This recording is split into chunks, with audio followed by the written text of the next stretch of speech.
या खुदा कदूस मैं तेरा शुक्रिया अदा करता हूँ खुदावंद, आज के दिन के लिए खुदावंद जो तूने मेरी ज़िंदगी में बख्शा खुदावंद मैं तेरा शुक्रिया अदा करता हूँ खुदावंद कि तूने मुझे सेहत सलामती बख्शी खुदावंद, अपने हजूर आने का खुदावंद भारी फजल बख्शा खुदावंद बैठी एक जान के लिए खुदावंद मैं तेरा शुक्रिया अदा करता हूँ खुदावंद कि खुदावंद तुझमें मैंने खुदावंद अपने अजीज़ों को बड़ा चंगा पाया। हालेलुया खुदावंद जो लोग रास्ता में हैं खुदावंद उनके साथ भी खुदा मदद फरमा खुदावंद, अगर कोई किसी रिकार्ड है हम यीशु मसीह नासी के नाम से तोड़ते हैं, तमाम बंधन यीशु मसीह नासी के नाम से तोड़ते हैं खुदा कदूस खुदावंद बैठी की जान के साथ खुदावंद पाक का खुदावंद हजूरी चाहते हैं खुदावंद, तो हॉल के चारों तरफ खुदावंद पाक की हजूरी चाहते हैं खुदा कदूस, क्योंकि खुदावंद जहाँ दो या तीन होते हैं खुदावंद तो वहाँ मौजूद होता है खुदावंद, हम तेरी हजूरी का खुदावंद लुत्फ उठाना चाहते हैं खुदावंद, हम तेरी हजूरी को खुदावंद एक्सपीरियंस करना चाहते हैं खुदावंद, हम तेरी हजूरी को खुदावंद तजर्बा करना चाहते हैं खुदावंद अपने पाचों साहब के ऊपर तेरा शुक्रिया अदा करते हैं खुदावंद कि जिसको खुदावंद कसरत से इस्तेमाल कर रहा है खुदावंद, अपनी चर्च की लीडरशिप के लिए खुदावंद तेरा शुक्रिया अदा करते हैं खुदावंद, साउंड ऑपरेटर के लिए खुदावंद शुक्रिया अदा करते हैं खुदावंद, इंतजामिया के लिए तेरा शुक्रिया अदा करते हैं खुदावंद, प्रस्तान के लिए खुदावंद तेरा शुक्रिया अदा करते हैं खुदावंद। हालेलुया खुदा कदूस में लगा दिल खुदावंद शुक्रगुजारी से भरा हुआ है खुदा कदूस, मैं तेरा खुदावंद एक मतलब फिर से खुदावंद अपनी आवाज़ को बुलंद कीजिएगा, उसकी बरकत से माला माल होइएगा, उसकी हजूरी को महसूस कीजिए। हालेलुया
Hey,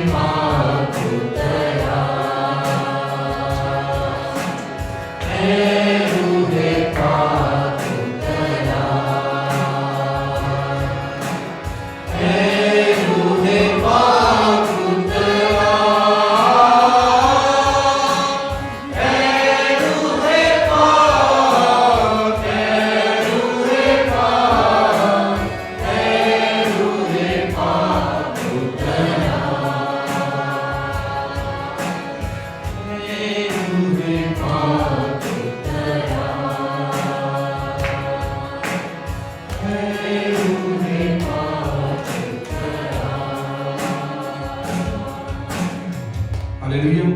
उसकी हजूरी को तालियों के साथ वेलकम कीजिए। और हम सब कलाम मुक़द्दस में से ज़बूर 4 उसकी पहली आयत पढ़ेंगे। मैं चाहता हूँ जिनके पास बाइबल है वो ज़रूर खोलें इसको। ज़बूर 4 उसकी पहली आयत पढ़ेंगे। कलाम मुक़द्दस में यूँ लिखा है, जब मैं पुकारूं तो मुझे जवाब दे, ऐ मेरे सदाकत के खुदा, तंगी में तूने मुझे कशीदगी बख्शी, मुझ पर रहम कर और मेरी दुआ सुन ले। कि आप सबका कितनों का ईमान कि वो हमारी दुआएं सुनता है। हालेलुया। इसी मसा में बढ़ते हुए हम गीत गाएंगे, आ यीशु नाज़री मैनू रोड़ दे। आमीन।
मैं मुहैया करूँगा।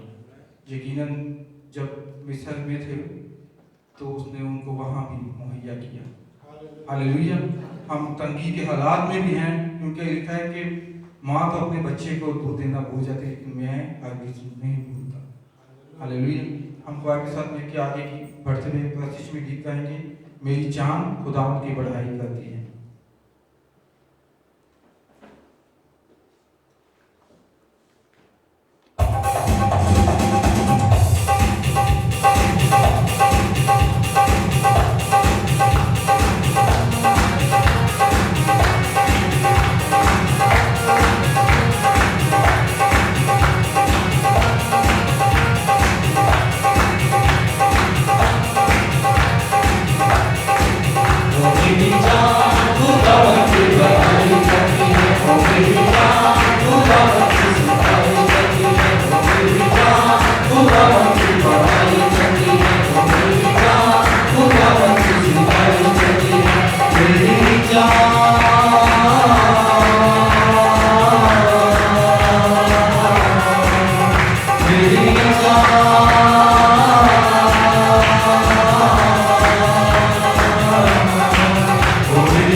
मेरी जान खुदावन की बढ़ाई करती है। आप सब लोग तशरीफ रख सकते हैं। आपको बताते चलें कि हर बुध को हमारी ये वेडनेसडे की बाइबल स्टडी है, बुध की बाइबल स्टडी इसी B1 हॉल में ट्रिनिटी चर्च कंपाउंड दुबई में शाम को 9:15 होती है। आप सब लोग जो आते हैं आते रहें, जो लोग नहीं आ पाते वो भी ज़रूर कोशिश करें कि आएँ। अगर आप ऑनलाइन देख रहे हैं और आप UAE में हैं, आप दुबई में हैं, तो आपको भी दावत देंगे कि आप आएँ। इसके साथ हर जुमा को हमारी बाइबल स्टडी इंग्लिश में पास्टर क्रिस्टोफर के साथ जूम के प्लेटफॉर्म पर होती है, जिसका लिंक हम व्हाट्सएप के ग्रुप में शेयर करते हैं। आप उस बाइबल स्टडी में भी शामिल हो सकते हैं। हर इतवार को हमारी इबादत जो है वो ट्रिनिटी चर्च कंपाउंड दुबई में ही E4 हॉल में दोपहर को 1:30 बजे होती है। इन इबादत में भी आएँ, इबादत को दुआओं में याद रखें। और एक बड़ी स्पेशल चीज़ जो हमारे चर्च की है, वो सिर्फ ना चर्च बड़ों के लिए बल्कि संडे स्कूल का भी जो बंदोबस्त किया गया है। पास्टर जी की रोया है कि ना सिर्फ जवानों को बल्कि बच्चों को भी हम खुदावंद के कलाम के बारे में सिखाएं। और हमारे संडे स्कूल के टीचर्स जो हैं वो बहुत खूबसूरती से, बहुत मेहनत के साथ इन बच्चों को तैयार करते हैं। और ट्यूसडे को हमारी बाइबल स्टडी जो है वो फेसबुक और यूट्यूब के प्लेटफॉर्म पर आप शाम को 8 बजे आप लाइव उस इबादत में शामिल हो सकते हैं। ये हमारी हफ्तावार इबादत है। अगले महीने जब हम क्रिसमस की तैयारियों का में शामिल होते हैं, तो 7 दिसंबर को इतवार के दिन हमारे सुपरस्टार का नाम दे सकते हैं, ताकि फिर उसके बाद हम आपसे कोऑर्डिनेट कर सकें इसकी तैयारी के लिए भी। बहुत सारी चीज़ें हैं। चर्च के मैनेजमेंट के लिए दुआ करते रहें, इबादत के लिए दुआ करते रहें, पास्टर जी के लिए भी दुआ करते रहें, क्योंकि बहुत ये एक बोझ वाला काम है, बहुत जिम्मेदारी का काम है जो कि ये सब लोग करते हैं। अपनी मीडिया टीम के लिए दुआ करते रहें, अपनी क्वायर की टीम के लिए दुआ करते रहें, ताकि हम सब ना सिर्फ अपने टैलेंट्स को लेकर बल्कि खुदावंद के जोर को लेकर हमें सारे काम को करें। आमीन। आइए हम सब अपनी आंखों को बंद करें। हम खुदावंद के कलाम को सीखने के लिए अपनी हिफाजत को हमारे लिए दस्तयाब रखता है। खुदावंद यीशु मसीह के नाम से मांगते हैं, आमीन। हमने पिछले 2 वेडनेसडेज में सीखा कि हमारी रूहानी जंग किसी खून और गोश्त के साथ नहीं है। और फिर पौलुस रसूल का जो इस्सियों का कलीसिया के नाम का था, उसमें 6ठे बाब से हमने सीखा कि 6 तरह के ज़रा बख्तर हैं जो पौलुस ने बताया। पिछले हफ्ते हमने सिर्फ पहली बात पर गौर किया था कि बेल्ट ऑफ ट्रूथ, सच्चाई से कमर कस कर, इसमें 6 बाब और 14 हैं। और हमने इसके बारे में सीखा कि हम सच्चाई से ही किस तौर से अपनी ज़िंदगियों को बेहतर बना सकते हैं और किस तौर से हम अबलीस के दुश्मनों का, अबलीस के तमाम जो उसके हथियार हैं और उसके जो हथकंडे हैं हमारे खिलाफ, उसके अटैक्स जो हैं उनके खिलाफ हम अपने आप को तैयार कर सकते हैं और उनसे बच सकते हैं। नेक्स्ट लाइन ऑफ आर्मर जो है वो है ब्रेस्टप्लेट ऑफ राइचियसनेस। और ब्रेस्टप्लेट ऑफ राइचियसनेस की जब हम बात करते हैं तो रास्तबाजी के साथ हम किस तौर से अपने आप को बचा सकते हैं। और जैसे मैंने लास्ट टाइम भी बताया कि पौलुस ने जब ये किताब लिखी थी तो वो रोमी कैद में था और वो रोमी सिपाहियों को देख रहा था कि उन्होंने किस तरह से ये लिबास पहना हुआ था। और उनके लिबास को देखकर पौलुस जो है वो रूहानी तौर पर एक मसीही शख्स की ज़िंदगी को देख रहा है कि उसके लिए किस कदर ज़रूरी है। तो रोमी सिपाही जो थे, ये जैसे हम सब इमेजिन करते हैं कि फौजियों ने जैसे ज़रा बख्तर पहने होते हैं, ये ब्रेस्ट प्लेट्स पहनते थे। और ब्रेस्ट प्लेट्स जो होती थी ये या तो ब्रॉन्ज की बनी होती थी या कॉपर की बनी होती थी। कुछ सिपाही जो थे, जो लोअर रैंक्स के सिपाही थे, वो लेदर की बनी हुई ब्रेस्ट प्लेट्स को यूज़ करते थे। और तारीख़दान जो है वो इस बात पे सब मुत्तफिक नहीं है, लेकिन उसी दौर में कुछ सिपाही जो थे वो हड्डियों से बने हुए ब्रेस्ट प्लेट्स को भी यूज़ करते थे, क्योंकि वो तलवार को उसको जो है उसके तलवार से जब किस चीज़ के लिए, सॉरी ठीक है, दैट्स राइट, लेकिन हम किस चीज़ को बचा रहे हैं? अपने बदन को बचा रहे हैं और जिंदगी को बचा रहे हैं। और बड़ी सिंपल सी बात है, जब हम ब्रेस्ट प्लेट पहनते हैं तो ये वो हिस्सा है जहां पर हमारे जिस्म के वाइटल ऑर्गन्स हैं, हमारी kidneys, lungs, heart, circulatory system, vital organs. और इन वाइटल ऑर्गन्स को बचाने के लिए बाकी और कहीं पे तलवार लग जाए तो सोल्जर सर्वाइव कर जाते थे, लेकिन ये वो एक जिस्म का वो हिस्सा है जहां पे वार किया जाए तो दुश्मन को आसानी से मारा जा सकता है। पौलुस रसूल ने भी इसी ब्रेस्टप्लेट को कहा कि हमने अपने वाइटल ऑर्गन्स को रूहानी तौर पे बचाना है, तो रास्तबाजी से हम अपने वाइटल ऑर्गन्स को बचा सकते हैं। अब मैंने थोड़ा सा स्टडी करने की कोशिश की कि हम वाइटल ऑर्गन्स की बात करते हैं तो बाइबल जो है ये भी हमें कुछ वाइटल ऑर्गन्स के बारे में बताती है। और जब हम बाइबल के बारे में पढ़ते हैं और वाइटल ऑर्गन्स के साथ रिलेट करते हैं तो कुछ हवाला जा देखेंगे कि इब्रानियों की जुबान में रचाम एक वर्ड यूज किया जाता है। उसका मायने जो है वो कंपैशन है, उसका टेंडर मर्सीज है, और उसका सेम मायने जो है वो आपकी इंटेस्टाइन्स भी है। हम देखेंगे ज़बूर 59 उसकी 16वीं आयत है, साम 69 वर्स 16। ज़बूर की किताब 59 बाब उसकी 16वीं आयत, ऐ खुदावंद मुझे जवाब दे क्योंकि तेरी शफ़क़त खूब है। जी, जहां पर जो जवाब देने की बात है साम 69-60,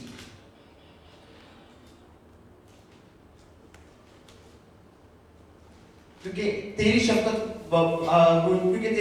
खूब है, अपनी रहमतों की कसरत के मुताबिक मेरी तरफ मतवज्जह हो। और ये लविंग काइंडनेस इज गुड, हम इसको जब एक्चुअल हिब्रू ट्रांसलेशन में बात करते हैं तो वहां पे लिखा है, इसके मायने ये है कि it is good for my intestines, ये मेरी आंतों के लिए अच्छा है। माय इनर मैन, मेरे अंदर का जो शख्स है उसके लिए तेरी शफ़क़त अच्छी है। तो हमें खुदावंद की शफ़क़त को अगर अपने अंदर स्टोर रखना है तो उसको बचाने के लिए रास्तबाजी के उस शील्ड की हमें जरूरत है। एक और चीज हम देखेंगे इमसाल 4 बाब और उसकी 4थी आयत, यहाँ पे दिल के बारे में भी खुदावंद का कलाम हमें बताता है। इमसाल की किताब 4 बाब उसकी 4थी आयत, बाप ने मुझे सिखाया और मुझसे कहा मेरी बातें तेरे दिल में रहें, मेरे फरमान बजा ला और जिंदा रहे। जी, तो दिल जो है वो जिंदगी के साथ है। तो दिल और रूहानी तौर पे हमने अपने दिल को बचाना है तो उसके फरमान को बजा लाकर उसकी रास्तबाजी के साथ। एक और चीज हम देखेंगे इमसाल 23 बाब और उसकी 16वीं आयत।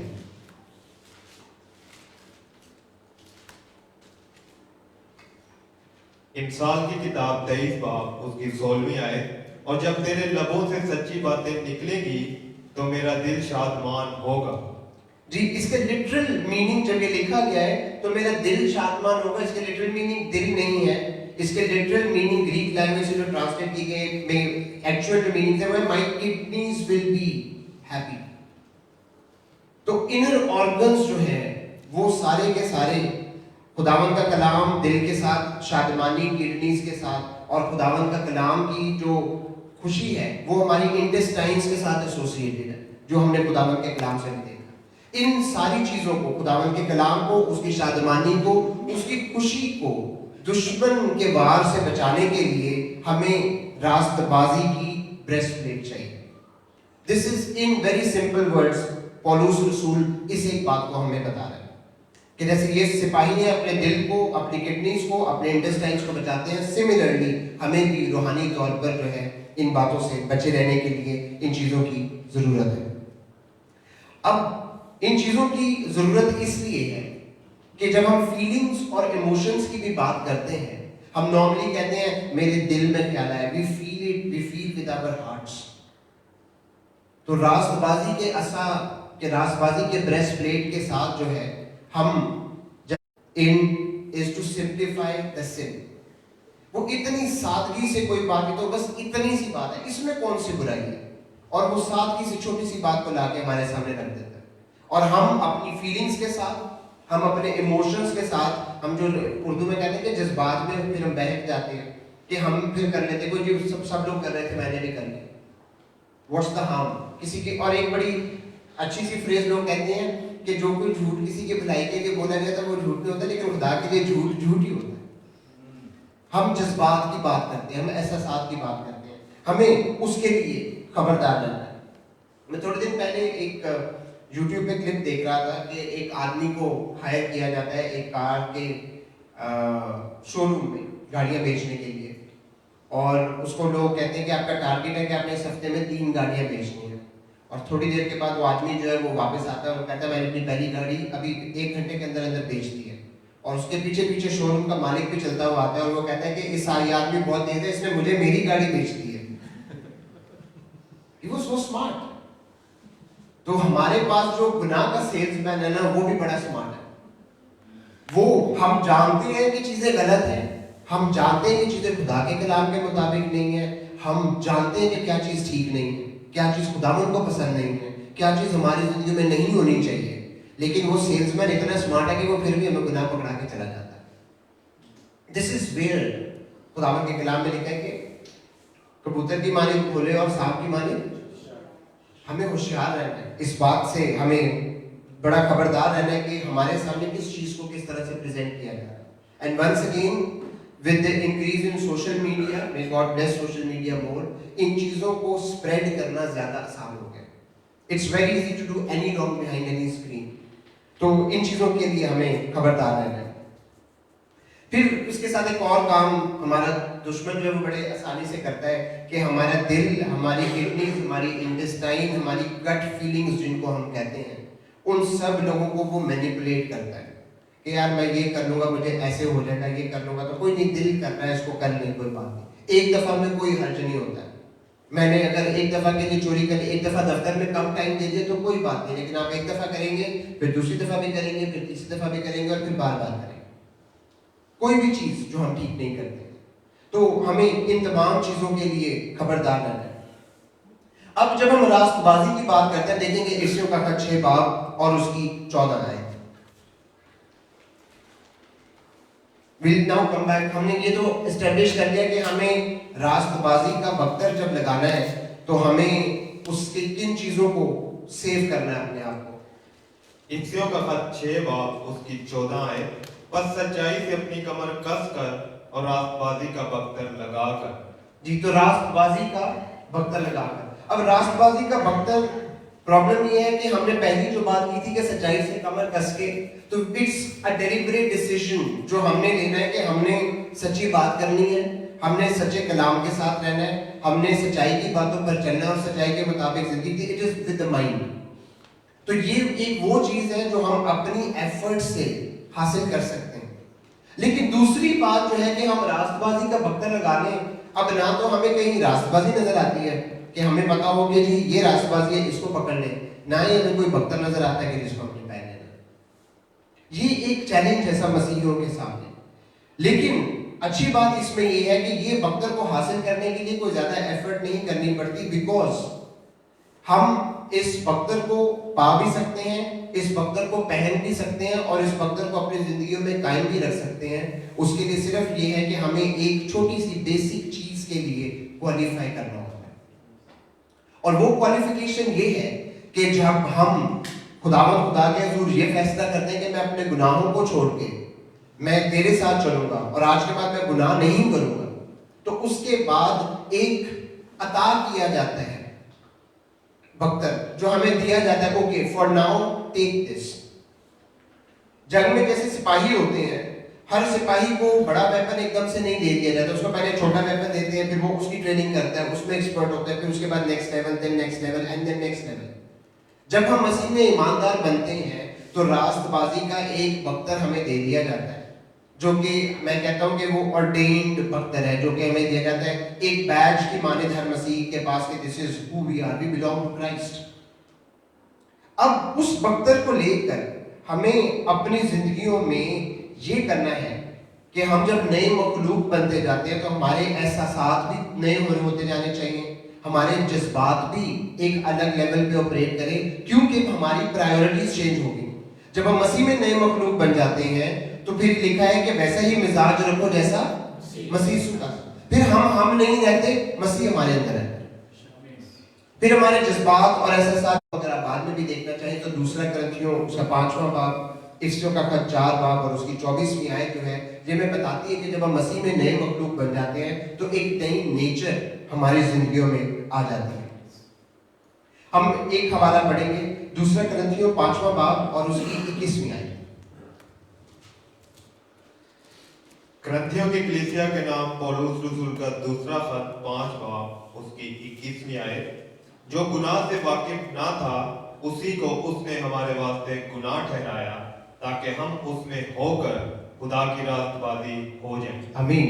तो हम उसमें होकर खुदा की रास्तबाजी, जब हम उसमें हो जाते हैं, कोई गलत काम में नहीं कर रहा है, सो ये आप भगत हो गए। एट्रीब्यूटेड राइचियसनेस, हमारा दुश्मन भी उस एट्रीब्यूटेड राइचियसनेस को जो एसोसिएट कर दी जाती है हमारे साथ, उसको एक्नॉलेज करना शुरू कर देते हैं। और हम उस एट्रीब्यूटेड राइचियसनेस जो हमारे साथ मंसूब कर दी जाती है वो अच्छी है हमारे लिए, because this is our starting point. लेकिन जब हम रास्तबाजी का पक्का लगाते हैं, रास्तबाजी से अपने आप को करने की, खुदावन के साथ चलने की कोशिश करते हैं, तो ये एट्रीब्यूटेड राइचियसनेस सिर्फ काफी नहीं है। जरूरत इस बात की है कि हम हर रोज जो है उस रास्तबाजी को आगे और स्ट्रेंथन करते रहें, उसको और आगे लेकर चलते हैं। और जब हम देखते हैं इस एट्रीब्यूटेड राइचियसनेस को, तो ये 3 तरह से हमारी जिंदगियों में काम कर सकती है। पहली बात ये है कि हम खुदा के पास जब आते हैं और निजात पाते हैं, हम अपने गुनाहों से तौबा करके खुदावंद के साथ जिंदगी गुजारने का फैसला करते हैं, तो एट्रीब्यूटेड राइचियसनेस पहला स्टेप ये है कि ये उस टाइम पे हमारी जिंदगी में आएगी। हम अपनी जिंदगियों में उससे पहले हम शायद जो है ना उम्मीद भी रहे हों, हम ना काम भी रहे हों, हम ना लायक भी रहे हों, लेकिन जब ये एट्रीब्यूटेड राइचियसनेस आ जाती है तो ना उम्मीदी उम्मीद में बदल जाती है, नाकामी कामयाबी में बदल जाती है, और नालायकी जो है उस बात में बदल जाती है कि पौलुस ने कहा कि मैं उसमें सब कुछ कर सकता हूँ, जो मुझ में है वो उससे बड़ा है जो दुनिया में है। हम हर तरह से चीजों के लिए क्वालिफाई करना शुरू कर देते हैं। अब इम्प्यूटेड राइचियसनेस की बात ये है, प्रॉब्लम इसमें ये है कि हमें एट्रीब्यूट तो कर गई, हमारे साथ जोड़ तो गई। अब उस रास्तबाजी को बिल्ड करने के लिए जरूरत इस बात की है कि हमारे इमाल सिर्फ काफी नहीं है। हम एट्रीब्यूटेड राइचियसनेस को लेकर सिर्फ चर्च में आ गए हैं और चर्च में से आकर फिर वापस चले जाते हैं, हम उस रास्तबाजी में आगे नहीं बढ़ रहे। हम उस एट्रीब्यूटेड राइचियसनेस को लेकर जो हमारे साथ जोड़ दी गई है उसको लेकर हम बाइबल पढ़ लेते हैं और उसके बाद अपनी जिंदगी के सारे काम कर रहे हैं, हम अपनी रास्तबाजी में आगे नहीं बढ़ रहे। आपका जो रास्तबाजी का जो ब्रेस्ट प्लेट है वो स्ट्रॉन्ग नहीं है अभी। फिर इसके साथ दुश्मन इसी ताक में लगे कि कुछ ना कुछ उसके लिए कर लिया जाए। अब प्रॉब्लम ये है कि इस एट्रीब्यूटेड राइचियसनेस को बढ़ाने के लिए, बेहतर करने के लिए चर्च आना जरूरी नहीं है, बल्कि हम चर्च में जो सब कुछ सीखते हैं उसको अपनी जिंदगी में करना भी जरूरी है। खुदावंद के कलाम में लिखा है कि ईमान बगैर ईमान के मुर्दा है, और शयातीन भी ईमान रखते हैं और थरथराते हैं। तो अगर हम ईमान रखते हैं, जो चीज हमें बेहतर बनाती है वो ये बात है कि हम उस पे ईमान रखने के बाद उस ईमान पर जिंदगी गुजारते हैं, तो फिर हमारी ब्रेस्ट प्लेट जो है वो स्ट्रॉन्ग होनी शुरू होती है। दिस इज वेयर वो हम हड्डियों की ब्रेस्ट प्लेट से लेके लेदर की ब्रेस्ट प्लेट पे चले जाएंगे, उसके बाद मेटल की ब्रेस्ट प्लेट पे चले जाएंगे। जो अपने टाइम पे ब्रॉन्ज की जो ब्रेस्ट प्लेट थी, बख्तर जो था ब्रॉन्ज का बना हुआ, वो सबसे ज्यादा स्ट्रॉन्ग कंसिडर किया जाता था, और बड़े जो सबसे उनके जो जनरल्स थे वो ब्रॉन्ज का ब्रेस्ट प्लेट पहनते थे। This is how we grow in rank. जैसे कोई भी फौजी रैंक्स में ग्रो करता है, इसी तौर से हमें भी स्पिरिचुअली उन रैंक्स में ग्रो करना है। दूसरी बात, एट्रीब्यूटेड राइचियसनेस को अपनी जिंदगी में इंप्रूव करने के लिए दूसरी बात यह है कि हम अपनी दुआया जिंदगी को जज करना शुरू करें। हम बहुत दफा दुआ करते हैं और बहुत दफा दुआ करते हैं और हम sometimes we are praying for very important things, लेकिन आप लोग मुझसे एग्री करेंगे, शायद आपके साथ नहीं ऐसा हो, लेकिन मेरे साथ कभी कभी ऐसे होता है कि आई एम प्रेइंग और मैं बड़ी किसी इंपॉर्टेंट चीज के लिए दुआ कर रहा हूँ, लेकिन मेरा जुबान उन बातों को कह रही है लेकिन मेरा जहन मेरे उन अल्फाज के साथ है। I don't mean them at all times. हमें इस चीज के लिए खबरदार रहना है कि हमारी दुआया जिंदगी किस तरह की है, और मैं इस बात पर ईमान रखता हूं कि each time we pray expect something to happen. हम इस तरह की दुआ नहीं कर सकते। हम हवाई फायर वाले खुदा के पीछे नहीं चलते कि जी सिर्फ वो लाइट जली और जोर से ठुस हुआ और उसके बाद कुछ भी नहीं हुआ। हमारा खुदावंद वो है जिसने सलीब पर बरमिला अबलीस का तमाशा बनाया। Expect something to happen. तो अपनी रास्तबाजी का जरा बख्तर राइट ब्रेस्टप्लेट ऑफ राइचियसनेस को इंप्रूव करने के लिए अपनी प्रेयर लाइफ को जज करें। अपनी प्रेयर लाइफ को खुद आइडेंटिफाई करना शुरू करें कि मुझे किस तौर से अपनी प्रेयर लाइफ को इंप्रूव करना है। What can I do more. हम समझ के दुआ करें, अपने लफ्जों पर ध्यान दें कि हम क्या दुआ करें, किन चीजों के लिए दुआ करें, हमारी प्रेयर प्रायोरिटीज क्या है। हमारी प्रेयर प्रायोरिटी सिर्फ रुपया पैसा पा लेना है, या हमारी प्रेयर प्रायोरिटीज में कभी इस बात के लिए भी है कि हम अपने चर्च के लिए दुआ करें, हम कलीसिया के लिए दुआ करें, हम दुनिया भर में खुदावंद के कलाम के फैलने के लिए काम करें, हम खुदावंद के खादमीन के लिए दुआ करें। Where is our prayer priorities. उसके बाद हम अबलीस अब एक काम ये कर देता है, जब हम प्रेयर प्रायोरिटीज को सेट करने की बात करते हैं तो अबलीस एक छोटा सा काम कर देता है, यार मैं तो बड़ा गुनहगार बंदा हूं, मेरी दुआ से क्या हो जाएगा। ऐसे बहुत सारे लोगों को मैंने कहते सुना है कि जी वो किसी से बड़ी गुनहगार बंदे हैं, किसी से बस दुआ ही कर सकते हैं। You are belittling your salvation, you are belittling your faith, you are belittling your prayers. और जो दुआ इस एटीट्यूड के साथ की जाए कि असी ते सिर्फ दुआ ही कर सकते हैं और असी की करना है, don't expect an answer to this. क्योंकि आप खुदावंद को ये बात तो बता रहे कि खुदावंद मैं ये दुआ तो कर रहा हूं but I am not expecting anything. एलिया को ये पता था कि अगर कुर्बानगाह के ऊपर पानी डाल दिया जाएगा तो कुर्बानी नहीं जलेगी, but yet he was expecting a fire. जब वो उस आग की तवक्को कर रहा था तो भले जितना भी पानी था आग आ गई थी और उस कुर्बानी को चट कर दी थी। हम अपनी जिंदगी में किस तौर से चीजों को देखते हैं। अब रीस हमारे सामने इन चीजों को लेते हैं, मैं तो छोटा हूं, मेरी दुआ से क्या होगा, I am very small, I am very meagre. मुझे याद है कि व्हेन आई वाज यंग हम अपनी फैमिली प्रेयर्स करते थे और सब लोग, हम मेरे पेरेंट्स, हम सब बहन भाई एक सर्कल में बैठ के रोज बाइबल पढ़ते थे, दुआ करते थे। और जब मेरी दुआ करने की बारी आती थी तो मेरी आवाज इतनी सी होती थी कि मेरे फादर जो है वो मुझे कभी कभी मजाक करते थे कि तेरी आवाज तो पता नहीं तेरी दुआ खुदा को भी नहीं समझ आई होगी कितने आहिस्ते आहिस्ते दुआ करता है। आई वाज शाई, आई कुडंट प्रे। मैंने कभी भी नहीं सोचा था कि मैं क्वायर में खड़ा होकर गीत भी गा लूंगा, मैं प्रिसाइडिंग भी कर लूंगा, या मैं खुदावंद का कलाम भी सुना लूंगा। It is how we put ourselves. हम अपने आप को छोटा बनाते हैं, खुदावंद का फजल हमें बहुत बड़ा बनाता है। क्योंकि खुदावंद जो है उसका फजल वही फजल है, उस फजल का वही दर्जा, वही म्यार है जो खुदावंद खुदा का है। और जब उसका फजल हमारी जिंदगियों पे है तो हम छोटे नहीं है, हम बहुत बड़े। हमें इन सारी चीजों के लिए तैयार रहना है। अगली बात, तीसरी बात जो हमें इस रास्तबाजी को अपनी जिंदगियों में कायम करने के लिए वो देनी चाहिए कि हम अपनी प्रेयर लाइफ के साथ साथ अपनी सिन लाइफ पे भी ध्यान करें। These two things cannot go together। कि हम गुनाह को भी अपने दिल में रखें और हम दुआ भी करें, और उसके बाद हम तवक्को करें कि कुछ, हम ये भी कहेंगे कि दुआ के साथ हमने तवक्को करनी कि कुछ ना कुछ जरूर होगा। उसके साथ साथ हम गुनाह को भी उसी तौर से जारी रखें। तो हबक्कूक की किताब पहला बाब और उसकी 13वीं आयत में एक सबक हमें सिखाया गया।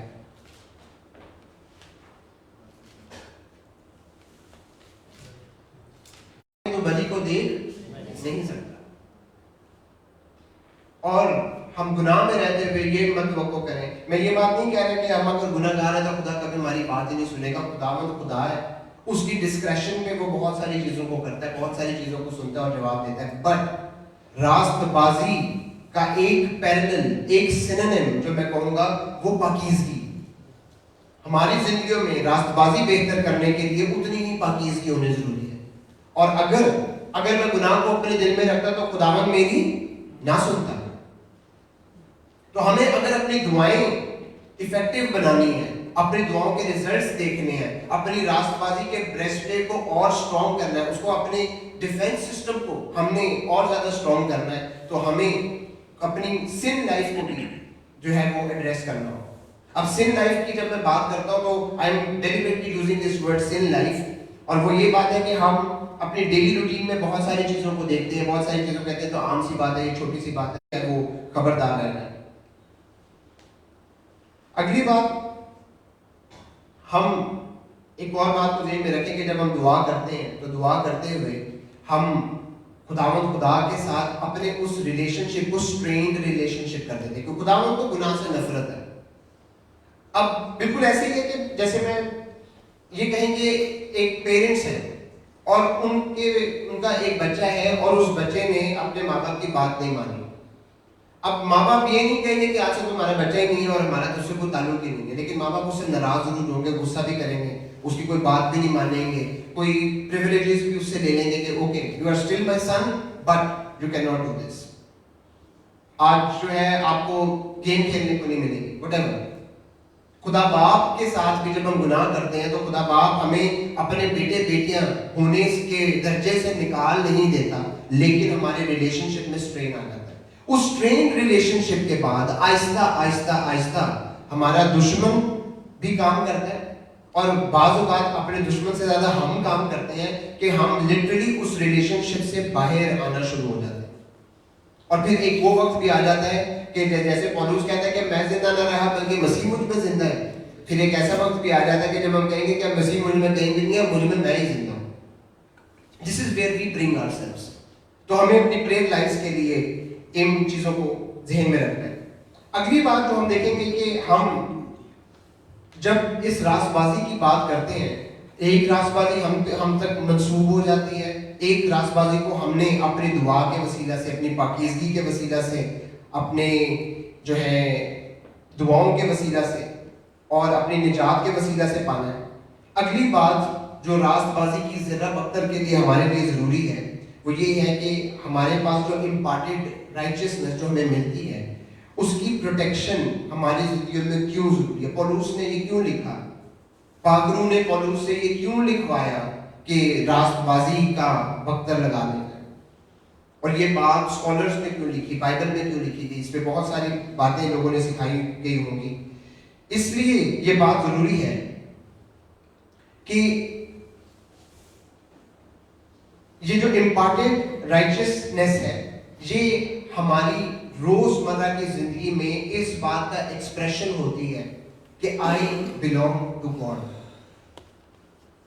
हम हर रोज अपनी वर्क प्लेस में, हम हर रोज अपने दोस्तों के साथ, अपनी सोशल लाइफ में, अपने सोशल मीडिया में, अपने डिवाइसेस में, अपनी स्क्रीन के पीछे हम जिस तरह से बिहेव करते हैं वो इस बात को एक्सप्रेस करती है कि हम उस राइचियसनेस के पीछे हैं या नहीं। ये एक बुनियादी बात है। हमारी डेली की जिंदगियों की जो बातें हैं वो उस रास्तबाजी को एक्सप्रेस करनी चाहिए। इन सारी चीजों के साथ साथ हमें खुदा के कलाम के मुताबिक जिंदगी गुजारनी है, हमें खुदा के हुक्मों के मुताबिक जिंदगी गुजारनी है, और हम जो है इस राइचियसनेस को उस वक्त रियलिटी में कन्वर्ट कर, जैसे मैंने शुरू में कहा कि ना तो हम रासबाजी को देख सकते हैं ना हम रासबाजी के ज़रा बख्तर को देख सकते हैं, लेकिन we bring it into reality when we start living in righteousness. और फिर लोग हमें नहीं देखते, लोग हमें मसीह को देखना शुरू करते हैं। लोग इस बात को कहना शुरू करते हैं यार ये बंदा फर्क है, बाकी लोग जो है he is different, they think differently, they do things differently, they are more honest, they are more hard working. लोग आपकी वर्क प्लेस पे आपको आइडेंटिफाई करना शुरू करते हैं, आपको एक्नॉलेज करते हैं, आपको रिकॉग्नाइज करते हैं। This is where we see the breastplate of righteousness in our daily lives. और ये वो प्राइम चीज है जो हर एक मसीही को अपनी वर्क प्लेस में नजर आनी चाहिए। नहीं तो हम अपनी बाइबल में तो इफिसियों 6:14 पढ़ लेते हैं, लेकिन उसको हम पढ़ के उसी बाइबल में बंद करके अपने घर के अंदर लॉक करके चले जाते हैं, और हम बाहर जाके उस रासबाजी के ज़रा के बगैर सब कुछ वही सब कुछ करते हैं जो बाकी लोग करते हैं। फिर इस बाइबल को पढ़ने की कोई फायदा नहीं है। इस बात का फैसला हमने कर लें कि हमने क्या करना है।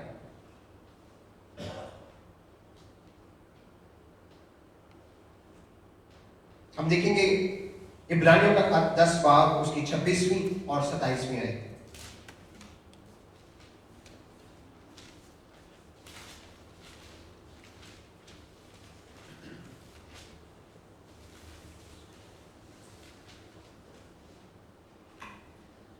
इब्रानियों का खत 10 बाब उसकी 26 और 27वीं आयत। क्योंकि हक की पहचान हासिल करने के बाद अगर हम जानबूझकर गुनाह करें तो गुनाहों की कोई और कुर्बानी बाकी नहीं रही। हाँ, अदालत का एक हौलनाक इंतजार और गजबनाक आतिश बाकी है जो मुखालिफों को खा लेगी। अब यहाँ पर ये एक आयत मैं समझता हूँ कि ये स्टबर्न क्रिश्चियंस के लिए लिखी गई है कि हम अपने आप को मसीही भी कहलाते हैं, हम ये भी समझते हैं कि कोई ये काम करना गुनाह है, ये बदी है जो खुदावंद को पसंद नहीं है, और हम जानबूझ के उन चीज़ों को फिर भी बार बार करते रहते हैं। ये आयतें उन मसीहियों के लिए लिखी गई और खुदावंद के कलाम में लिखा है कि जब हम निजात पाने के बाद फिर भी गुनाह करते हैं तो गोया हम मसीह को फिर से मसलूब करते हैं। तो यानी कि गुड फ्राइडे बाकी लोग तो साल में एक दफा मनाते हैं, उन लोगों का साल के 365 दिन गुड फ्राइडे चलता रहता है, क्योंकि हर रोज हम कुछ ना कुछ करते रहते हैं, जानबूझ के ऐसी बदी ऐसे गुनाह करते रहते हैं, और उनके लिए यीशु मसीह सलीब पर है, क्योंकि वो गुनाह करेंगे उसके बाद यीशु मैं तेरे खून को मांगता हूं, मुझे माफ कर दे। This is God is no joke. इसी बात को वर्स 29 इब्रानियों 10 बाब उसकी 29वीं आयत जो है वो हमें एक और चीज बताती है। 29वीं आयत, तू ख्याल कर कि वो शख्स किस कदर ज्यादा सजा के लायक ठहरेगा जिसने खुदा के बेटे को पामाल किया और अहद के खून को जिससे वो पाक हुआ था नापाक जाना और फजल के रूह को बेइज्जत किया। ये वार्निंग है हर एक मसीही के लिए। हमें जो बातें खुदावंद का कलाम कहता है कि नहीं है और हम वो करते हैं, तो इब्रानियों 10 बाब 29वीं आयत में चाहूंगा कि हम सब, मैं भी इस आयत को याद करें और हर रोज इस आयत को जहन में रखें कि if I am doing anything wrong, फिर उसके बाद क्या होगा? क्या होगा कि जिसने ज्यादा सजा के लायक ठहरेगा जिसने खुदा के बेटे को पामाल किया। जहां पे किसी को 10 रोटियां पड़नी, हमें कहेंगे आपको 50 लगेंगे, आपने जानबूझ के गुनाह किया, ज्यादा सजा के लायक, और खुदा ने सिर्फ रोटियां ही नहीं मारनी, वो और भी बड़ी चीज है। तो we need to be careful. मसीही जिंदगी बहुत बहुत सेंसिटिव जिंदगी है। अगली बात, अब रास्तबाजी की जो प्रोटेक्शन है ये हमें कहाँ कहाँ पे सेव करती है, हमारे इमोशंस को, हमारी फीलिंग्स को कहाँ कहाँ पे सेव करती है। पहली बात तो ये है कि ये किसी भी तरह की आजमाइश में हमारे लिए मददगार होती है। हम देखेंगे पहला यूहन्ना 2 बाब 16 है।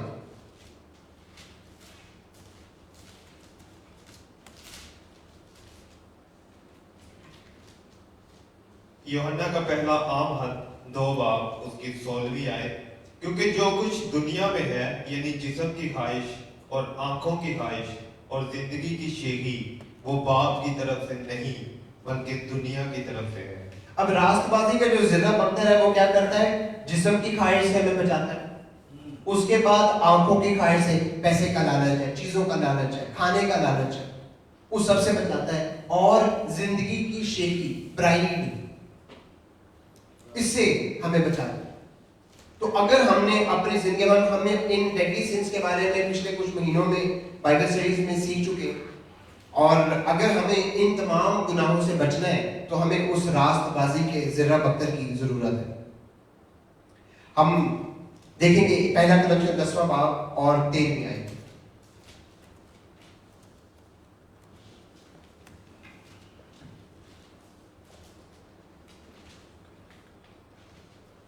ग्रंथियों की कलीसिया के नाम पौलुस रसूल का पहला खत 10 बाब उसकी 13 आयत, बस जो कोई अपने आप को कायम समझता है वो खबरदार रहे कि गिर ना पड़े।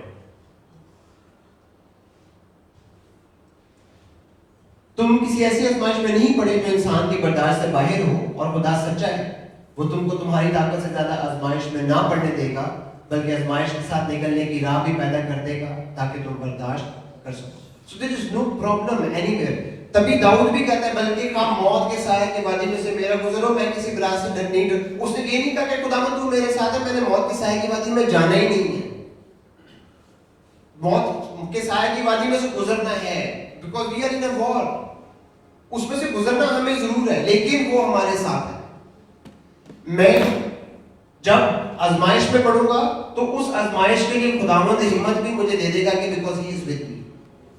अब प्रॉब्लम ये है कि हम लोग, the problem is not to fall down, बाज लोग गिरते हैं और उसके बाद उठते हैं और पहले से ज्यादा तेज भागना शुरू कर देते हैं मसीही जिंदगी में। लेकिन बाज लोग गिरते हैं और फिर वो गिरे ही रह जाते हैं, कहते हैं कि सामने पता ही नहीं लग गया साढ़े नाल क्यों है। We don't know because you have given up on things, on circumstances and above all on your own spiritual efforts. जब तक आप एक कलाम को सुनते हैं संडे वाले दिन, उस कलाम के बाद बड़े खुशी खुशी जाते हैं, 4 दिन के बाद वो कलाम हमारी जिंदगी से खत्म हो जाता है। क्योंकि लेकिन हम उस कलाम के जोश को निकल जाने देते हैं, अपने होश को पकड़ लेते हैं और उसके बाद कहते हैं कि मेरी जिंदगी में आजमाइश आ गई थी और मैं इस वजह से गिर गया। हमें इन चीजों के लिए खबरदार रहना है। इन छोटी छोटी सी बातें हैं। एक बात याद रखिए कि जब भी इब्लीस आपको गुनाह की तरफ लेके जाने की कोशिश करेगा तो वो बड़ा सारा, मैं पहले भी ये बात कह चुका हूं, वो बड़ा सारा गुनाह नहीं लेके आएगा। छोटी सी चीज, minor things, one small thing, उसके बाद एक और, उसके बाद उससे एक स्टेप ऊपर, फिर उसके बाद he is very strategic. Since हम स्पिरिचुअल वॉरफेयर की बात कर रहे हैं तो मैं आजकल शैतान के इस तरह के लफ्ज काफी इस्तेमाल कर रहा हूं, but it really is, he really is is very strategic. एक के बाद एक आज आपने एक काम किया, उसके बाद एक और कर लेंगे, उसके बाद एक और कर लेंगे। आपके सामने पहले एक कोई छोटी सी स्क्रीन आई जो आपको नहीं देखनी चाहिए थी, उसके बाद पहले 5 सेकंड की स्क्रीन आई थी, फिर जब 10 सेकंड की आ जाएगी, फिर 1 मिनट की आ जाएगी, उसके बाद आप कहेंगे यार वो वाली स्क्रीन नहीं आई, वो कहां गई? We start looking, we start seeing things, people fall into porn because of similar things. इस तरह के एड्स, अभी गेम्स के आप मोबाइल के अंदर गेम्स खेलते हैं, इस तरह के एड्स हैं जो कि शायद कोई भी शख्स को देखना वाजिब नहीं है, but this is how he is bringing people towards it. I know somebody जिसने उस तरह के किसी के ऐड को देख के कोई एप्लीकेशन इंस्टॉल कर ली, लेट्स ट्राई व्हाट हैपेंस, ज्यादा से ज्यादा क्या होगा, बट व्हाई? हम जानबूझ के खड्डे की तरफ जाते हैं कि खड्डे में गिर के देखते हैं ज्यादा से ज्यादा क्या होगा। We never do that physically, हमें पता है चोट लग जाएगी, हम रूहानी तौर पर रूहानी चोटों का ध्यान नहीं रखते। अगली बात, टाइम खत्म हो गया, we'll go a little quicker. हमें इन चीजों के लिए ज़हन में रखना है कि हम खुदावंद का जो ब्रेस्टप्लेट है, रासबाजी का ज़र्रा बख्तर जो है, वो हमें बचाता है इस बात के लिए कि अगर हम गुस्से के तेज हैं, जुबान के तुंद को हैं, तो खुदावंद का कलाम हमें सिखाता है। यकूब पहला बाब 20 आयत, इंसान 15 बाब और 18 आयत, हम रेफरेंसेस नहीं पढ़ेंगे, we will go little faster, इनके बारे में हमें सिखाता है। अगर हमारी जिंदगी में कहीं फख्र है, उस फख्र को डील करने के लिए खुदावंद के कलाम की रास्तबाजी जो है वो हमें सिखाती है। पतरस का 5 बार 5वीं 6वीं आयत में लिखा है कि खुदावंद मगरूरों का मुकाबला करता है। पूरी बाइबल में कहीं भी नहीं लिखा कि खुदा किसी का मुकाबला करता है, ये भी नहीं लिखा कि खुदा शैतान का मुकाबला करता है। उसके लिए उसने कहा तुम इब्लीस का मुकाबला करो तो वो तुमसे भाग जाएगा। मगरूर के लिए लिखा है कि खुदा मगरूर का मुकाबला करता है। अगर हमारी जिंदगी में फख्र है तो हमें उसके लिए खबरदार रहना है। अगर हमारी जिंदगी में सुस्ती है, उसके लिए हमें इस रास्तबाजी के ज़र्रा बख्तर की जरूरत है। अगर हमारी जिंदगी में सेल्फ कंट्रोल नहीं है तो फिर उसके लिए भी हमें इस ज़र्रा बख्तर की जरूरत है, हमें इसके लिए खबरदार होना है। हम देखेंगे गलातियों की 5 बाब की 23वीं आयत में यहाँ पे बताया गया कि self control is one of the fruits of the spirit, जो कि खुदा पाक से हमें पाने की जरूरत है। गलातियों का खत 5 बाब उसकी 23वीं आयत, तहम्मुल, मेहरबानी, नेकी, ईमानदारी, इल्म, परहेजगारी है, ऐसे कामों की कोई शरीयत मुखालिफ नहीं। जी, सेल्फ कंट्रोल को हमें यहाँ पर ट्रांसलेट किया गया परहेजगारी। We need to abstain from things, लोगों चीजों से हट के, दूर रह के उससे रहें।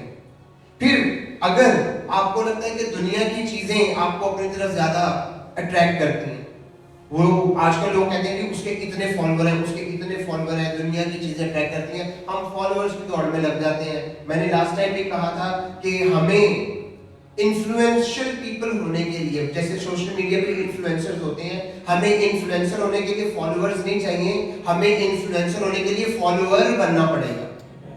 हम फॉलोअर बन जाएंगे, हम इन्फ्लुएंसर बन जाएंगे। This is where our battle is. हमारा बैटल ये नहीं है कि मेरे मोबाइल पे कितने लोग मुझे फॉलो करते हैं, मेरी बैटल ये है कि मैं जब खुदावंद के पीछे चलता हूं तो मैं इब्लीस के खिलाफ जंग में कितना कारगर हूं। This is where my influence is.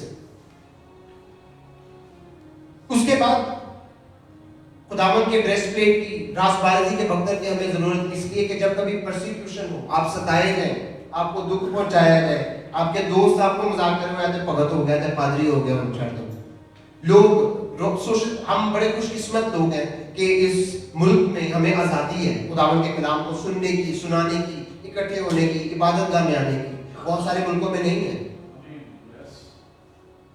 उस वक्त में जब आप सताए जाए, जब आप परेशान किए जाए अपने ईमान के लिए, अपनी मसीही जिंदगी की वजह से, खुदावंद के साथ जुड़े रहने की वजह से, उस टाइम पे रास्तबाजी का जरा बख्तर जो है वो हमारे लिए बहुत ज्यादा जरूरी है। अब हम इन सारी बातों को जब देखते हैं तो आखिरी बात जो मैं कहना चाहूंगा कि जरा बख्तर हमारे लिए क्यों जरूरी है कि हम अपनी जिंदगियों में अगर खुशी को पाना चाहते हैं, खुशी को महसूस करना चाहते हैं और खुशी को कायम रखना चाहते हैं। मैंने 3 स्टेजेस की बात की है। खुशी को पाना है, उसको महसूस करना है और उसको कायम रखना है। इन 3 चीजों को अगर हम करना चाहते हैं तो हमें रास्तबाजी के ज़रा बख्तर की जरूरत है। फिलिपियों का खत 4 बाब अगर आप घर जाकर पढ़ें या कल किसी टाइम में पढ़ें तो ये हमें इस बात के बारे में बताएगा कि खुशी और खुदा की रास्तबाजी किस तौर से एक साथ चल सकते हैं। मुझे बड़ी खूबसूरत आयत लगती है, खुश रहो फिर कहता हूँ खुश रहो। हम बड़े नाम से इसको पढ़ते हैं, मैं उसको अलग तरीके से पढ़ता हूँ। जैसे कोई शख्स जोर से फोर्सफुली कहता खुश रहो फिर कहता हूँ खुश रहो। It's an order. हम जुमलों को अगर समझें, ये हुक्म, हम 10 हुक्मों की बातें करते हैं, 10 हुक्म दिए गए, लेकिन ये भी हुक्म है खुश रहो फिर कहता हूँ। यीशु के बारे में सिर्फ एक जगह लिखा था कि यीशु जब रोया था, जब वो लाजर के लिए रोया, यीशु एक दफा अफसरदा हुआ जब वो हैकल में आया, उसके अलावा कहीं नहीं लिखा कि यीशु मसीह बड़ी डिप्रेशन में था, यीशु मसीह बड़ी टेंशन में था, यीशु मसीह ने कहा हुनकी होएगा, अब तो सारे लोग मेरे खिलाफ हो गए, अब तो मुझे कहीं चले जाना चाहिए, कुछ और कर लेना चाहिए, 4 सिक्योरिटी गार्ड रख लो। शागिर्दों को कहा होगा जी 12 तुम हो, 12 बॉडीगार्ड और ले आओ, जरा मेरे लिए सिक्योरिटी मेरे साथ चले लो। खुश, हम खुदावंद की खुशी को अपनी जिंदगी में अगर रखना चाहते हैं तो हमें इस रास्तबाजी के ज़रा बख्तर को अपनी जिंदगियों में लेकर चलना है। फिर ही खुदावंद का फजल जो है, फिर ही हम जब स्कूल में थे तो एक वैन वाले अंकल थे, वो हर बात में मैं बड़ा परेशान हूं, उनका नाम भी रख दिया था अंकल परेशान। तो वो हर बात में कहते थे मैं बड़ा परेशान हूं। तो हम भी उसी तरह के परेशान लोग हैं? क्या हम इसलिए बुलाए गए हैं बतौर मसीही कि हम परेशान मसीही बने? क्या हम इसलिए बुलाए गए कि बाद के बाहर लोग देखें और लोग कहें कि यार मसीही लोग, एक चीजें एट्रीब्यूट की जाती है मसीहियों के साथ के बड़े ऑनेस्ट होते हैं, बड़े हार्डवर्किंग होते हैं, लेकिन क्या हम ये बात एसोसिएट होना पसंद करेंगे कि मसीही लोग परेशान ही रहते हैं? तो क्या ही कहते हैं मैं की कर खुदावंद का इत्मीनान और तसल्ली हमारी जिंदगियों के लिए बड़ी जरूरी है। एक और हवाला जो आप पढ़ सकते हैं घर पे जाके, वो इब्रानियों का खत 12 बाब उसकी 5वीं से 11वीं आयत है। दाऊद ने भी जब उसने गुनाह किया, उसके बाद ज़बूर 32 में उसने लिखा है कि मेरी हड्डियां करा रही थी। हड्डियां कराने का मतलब है कि जैसे मैं अगर उसको ठीक तरह से इंटरप्रेट कर रहा हूँ तो जैसे आर्थराइटिस के पेशेंट्स होते हैं, उन्हें हड्डियों में दर्द हो रही होती है, उस आम पेन किलर की उसको हेल्प नहीं करती। He was in that condition। अब खुदा की रास्तबाजी ही वाहिद तरीका है कि हमने जब सच्चाई को पा लिया, सच्चाई से अपनी कमर कस ली, उसके बाद खुदा की रास्तबाजी को जब हमने ले ली अपनी प्रोटेक्शन के लिए, तो ये वाहिद तरीका बाइबल में प्रिस्क्राइब किया गया है कि हम किससे, उसके वसीला से हम दुश्मन के वार से, उसके अटैक से अपने आप को सेव कर सकते हैं। आज ये सवाल हमारे नहीं देगा, चंदे दे देना हमें रास्तबाजी नहीं देगा, खुदावंद के खादमों की इज्जत करना हमें रास्तबाजी नहीं देगा। रास्तबाजी तब ही मिलेगी जब हम रास्तबाजी के काम करेंगे।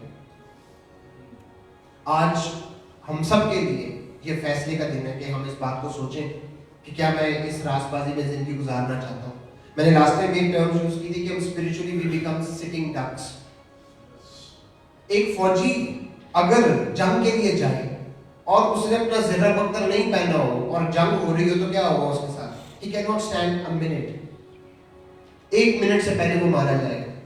तो हम भी अगर अपनी रास्तबाजी के बगैर जिंदगी गुजार रहे हैं, खुदा की रास्तबाजी, उसके कलाम के मुताबिक चलना, उसकी पाकीज़गी हमारी जिंदगी में नहीं है, और हम ये तवक्को करते हैं कि हम दो तरह की ज़िंदगी गुजारते हुए दुश्मन हमें कहते कि कोई बात नहीं, अली भी खैर है, ऐसा नहीं होने वाला। आज इस बात के लिए सोचें, इस बात के लिए फैसला करें कि हमें खुदावंद के साथ किस तौर से ज़िंदगी गुजारनी है, हम अपनी रूहानी जंग में किस तौर से आगे जा सकते हैं और किस तौर से इस रूहानी जंग में हम मज़ीद कामयाबियाँ पा सकते हैं। Defence is your first line of action and it's your first line of attacking the enemy. आप दुश्मन पर गालिब आना चाहते हैं तो सबसे पहले आपके डिफेंस स्ट्रॉन्ग होने चाहिए, और ये रासबाजी का बख्तर जो है ये हमारी पहली लाइन ऑफ डिफेंस है। खुदावंद इस कलाम के वसीले से हम सबको बरकत दे। आइए हम सब अपने कदमों पर खड़े हो।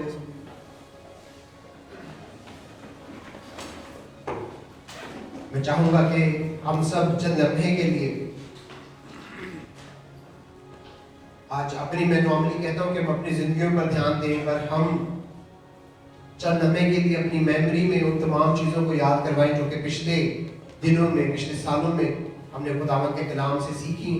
खुदा पाक रूह इस वक्त क्या बातें हमें याद करवाता है, और फिर हम इस बात को देखें कि क्या मैंने उन बातों को अपनी ज़िंदगी में रिसीव करके उनको सिर्फ रख दिया है अपने जहन में, अपनी मेमोरी में, क्या मैंने एक्टिवली उन बातों को अपनी ज़िंदगी में लेकर इस्तेमाल करना शुरू किया। क्या मैं सिर्फ चर्च आने के लिए चर्च आता हूँ, क्या मैं सिर्फ कलाम को सुनने के लिए कलाम को सुनने के लिए आता हूँ, या मैं उस कलाम को सीख कर अपनी रूहानी जिंदगी में आगे बढ़ रहा हूँ। अपनी मेमोरीज को खुदा पाक तू हमें उन बातों को याद करवा इस वक्त जो तू हमें चाहता है कि हम याद करें, अपनी जिंदगी में अप्लाई करें, और उनके मुताबिक खुदावंद हम अपनी जिंदगियों में तेरे साथ, तेरी रहनुमाई में, तेरी मदद के साथ आगे बढ़े। खुदा पाक तू आज हमारे इस कलाम के वसीला से, हमारी मेमोरीज के वसीला से खुदावंद तू हमसे कलाम कर इस लम्हे। तू खुदावंद हमें बता कि हमें अपनी जिंदगी में किस डायरेक्शन में जाना है, हमारी जिंदगी में किस एरियाज में हमें अपनी जिंदगी में काम करने की जरूरत है। और खुदावंद हम सिर्फ मार्फत, सिर्फ इल्म, नॉलेज हासिल करना नहीं चाहते, बल्कि खुदावंद हम प्रैक्टिकल रास्तबाजी को हासिल करना चाहते हैं। आज खुदावंद हम इस बात को, इस आरज़ू को अपने दिलों में रखना चाहते हैं कि हम वैसा ही मिजाज रखें जैसा मसीह यीशु का। हम नई मखलूक बनकर, नई सोच के साथ, नई नेचर के साथ खुदावंद जिंदगी गुजारें, जो कि खुदावंद तेरे कलाम के मुताबिक है। खुदावंद इस मसीह के नाम से मांगते हैं, आमीन। अब वक्त है कि हम अपने हदिये और नजराने खुदावंद के सामने पेश करने के लिए अपने आप को तैयार करें।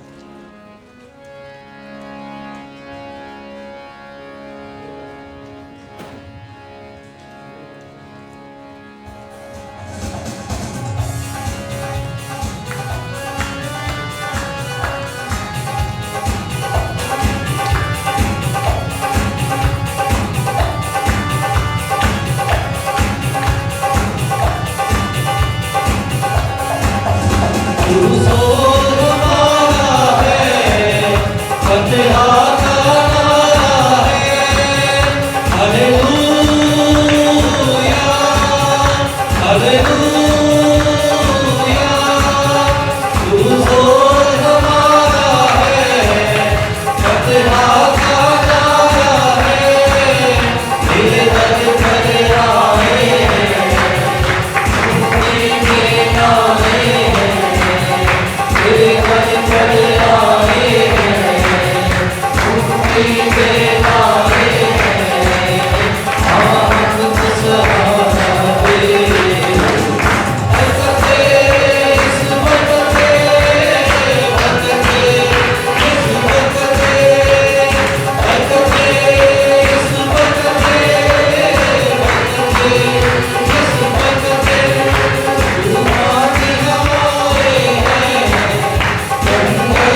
ये हम सब अपनी आंखों को बंद करें।